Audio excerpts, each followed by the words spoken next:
I hate the moon. I'm afraid of it. For when it shines on certain scenes, familiar and loved, it sometimes makes them unfamiliar and hideous. It was the spectral summer when the moon shone down on the old garden where I wandered. The spectral summer of narcotic flowers and humid seas that bring wild and many-colored dreams. And as I walked by this shallow crystal stream, I saw unwanted ripples tipped with yellow light, as if those placid waters were drawn on in resistless currents to strange oceans that are not in the world.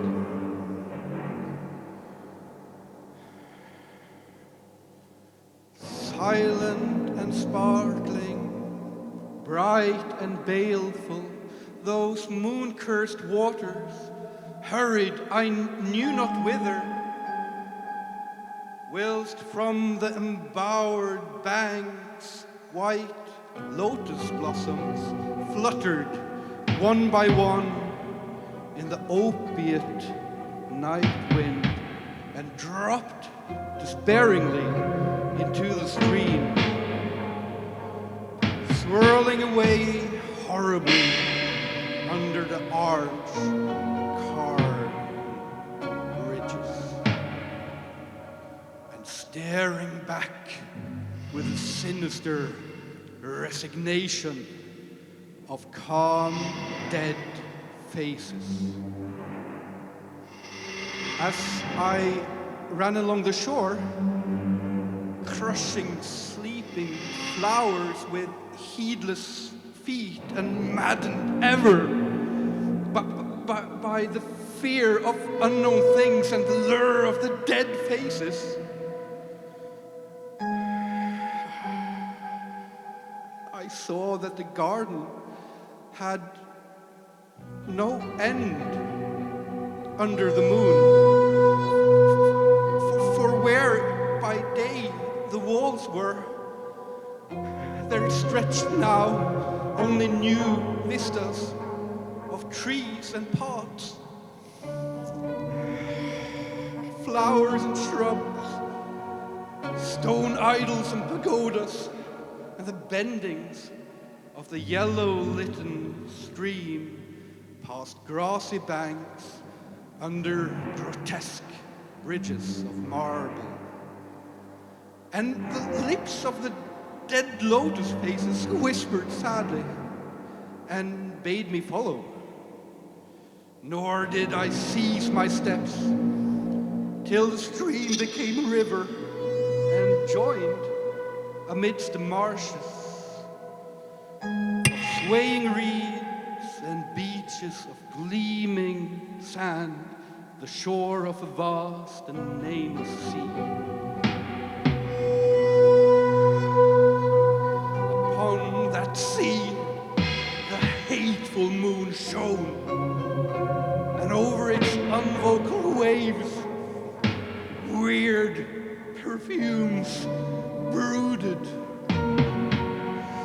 And as I saw therein the lotus faces vanish, I longed for nets which I might capture them with and learn from them the secret which the moon had brought on the night.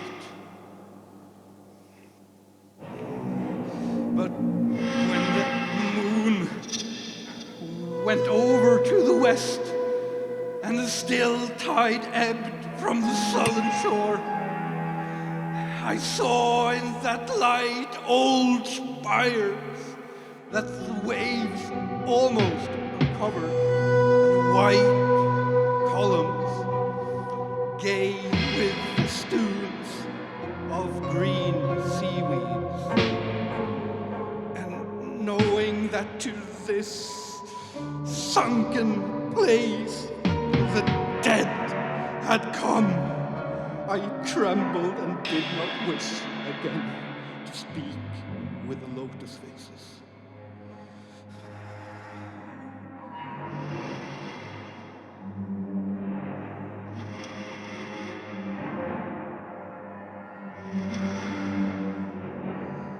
Yet, when I saw afar out in the sea a black condor descend from the sky to seek rest on that vast reef,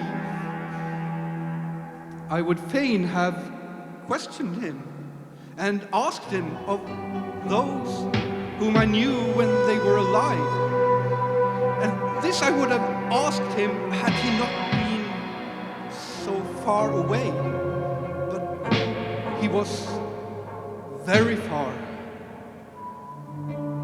and could nigh be seen at all when he drew nigh that gigantic reef. So I watched the tide go out under that sinking moon, and saw gleaming the spires, the towers, and the roofs of that dead, dripping city.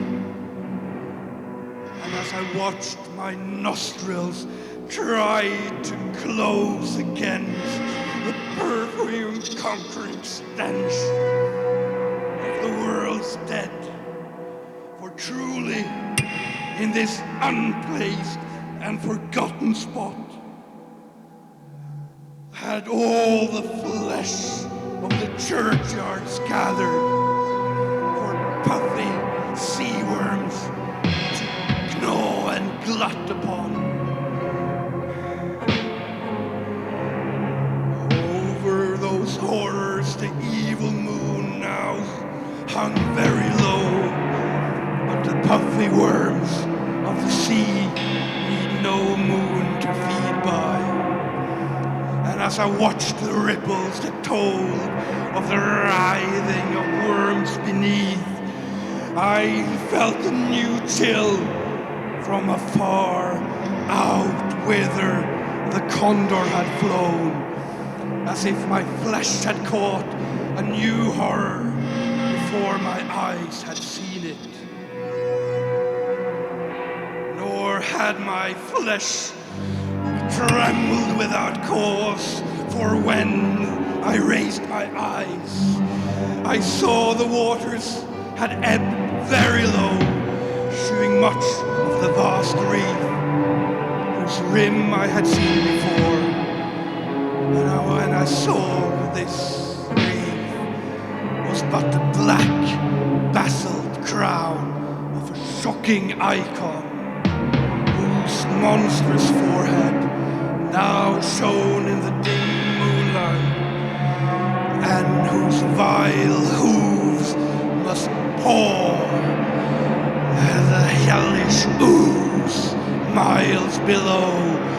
I shrieked and shrieked, lest the hidden face above the waters would rise, and lest the hidden eyes look at me after the shrinking away of that leering and treacherous yellow moon. And to escape this relentless thing, I plunged gladly and unhesitatingly into the stinking shallows, where amidst weedy walls and sunken streets, fat sea worms feast upon the world's dead.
valley of Nice, the accursed waning moon shines thinly, tearing a path for its feeble horns through the lethal foliage of a great upas tree. And within the depths of the valley, where the light reaches not, move forms not meant to be beheld. Rank is the herbage on each slope, where evil vines and creeping plants crawl amid stones of ruined palaces.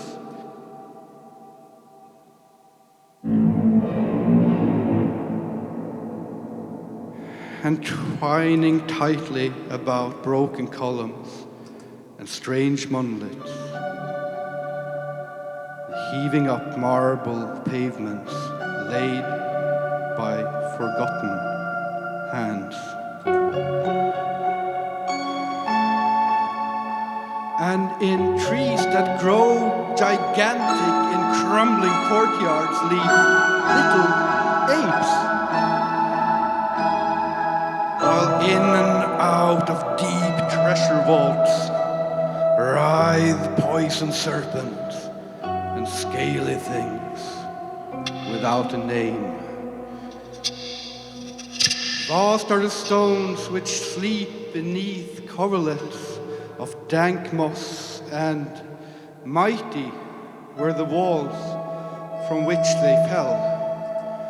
For all time did their builders erect them, and in sooth they yet serve nobly.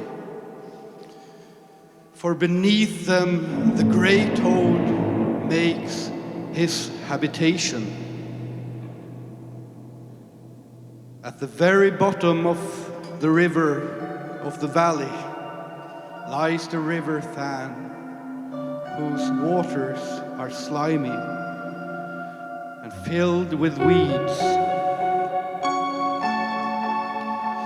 From hidden springs it rises, and to subterranean grottos it flows,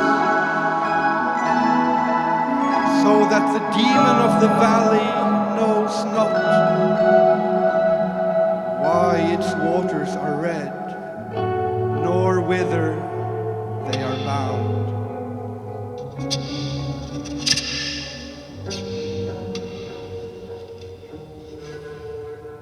The genie that haunts the valley haunts the moonbeam, spake to the demon of the valley, saying,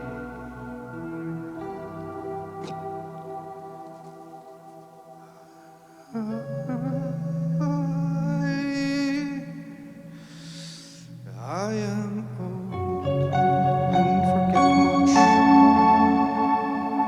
Tell me the deeds and aspect and name of them who built these things of stone. And the demon replied,